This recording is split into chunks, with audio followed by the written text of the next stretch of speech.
This is a 1978 Rover Mini. It has a 1-litre engine.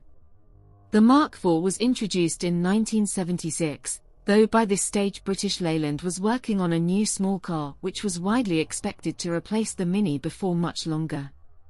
It had a front rubber-mounted subframe with single-tail bolts, and the rear frame had some larger bushings introduced, all intended to improve the car's mechanical refinement and to reduce noise levels. Twin-column stalks for indicators and wipers were introduced, as were larger foot pedals.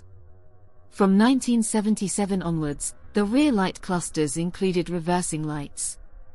In July 1979, the lower end of the Mini range was altered.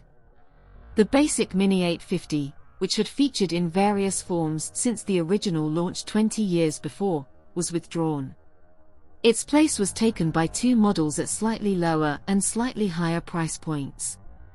The new base model was the Mini City, with black painted bumpers, an untrimmed lower fascia rail, part fabric seats and wing mirror and sun visor only on the driver's side, plus unique City body graphics and boot badge.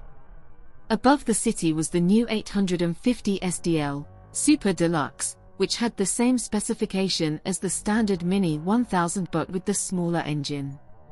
For August 1979, the Mini's 20th anniversary was marked by the introduction of the first true limited edition Mini, which was the Mini 1100 Special. This was a 5,000 car run with the 1098 cubic centimeters engine, broadly to the specification already in production for the European market as a standard model with the same name. However, this was the first time a UK market round nose, i.e. non-Clubman, Mini had been available with the 1098 cubic centimeters engine, and the UK limited edition was also fitted with unique Exactin alloy wheels, the first time these were fitted to a factory-produced Mini, and plastic wheel arch extensions. Inside was the 1275 GT's 3-dial instrument cluster and a leather-rimmed wheel with a rectangular center from the Innocenti Mini hatchback. The 1100 Special and 850 City models were phased out by 1980, and during the same year the engine was upgraded to the improved A+ unit from the new Metro in 998 cubic centimeters form, which was now the only engine available in the Mini. This was then followed by a number of incremental developments. In 1978, the Mini was one of the key cars made available to disabled motorists under the new Motability scheme. Reports of the Mini's imminent demise surfaced again in 1980 with the launch of the Austin Mini Metro, badging with the word Mini in all lowercase.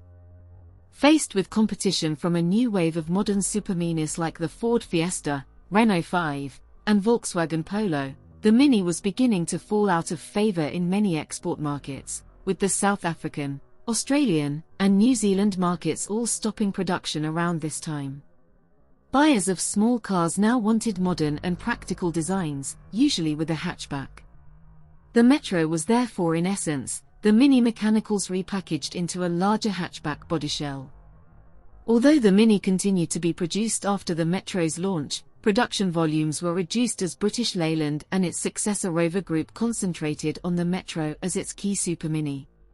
The original Mini's last year in the top 10 of the UK's top-selling cars was 1981, as it came 9th and the Metro was 5th. The arrival of the Metro also had production of the larger Allegro pruned back before it was finally discontinued in 1982.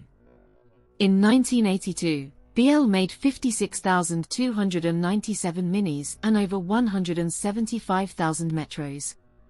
Due to their common powertrain package, the Mini received many mechanical upgrades in the early 1980s which were shared with the Metro, such as the A+ engine, 12-inch wheels with front disc brakes, improved soundproofing and quieter, stronger transmissions. This not only modernized the Mini but, because many of its major subassemblies were now shared with the Metro, made it very cost-effective to produce despite falling sales volumes. If you have liked the video, please like and subscribe.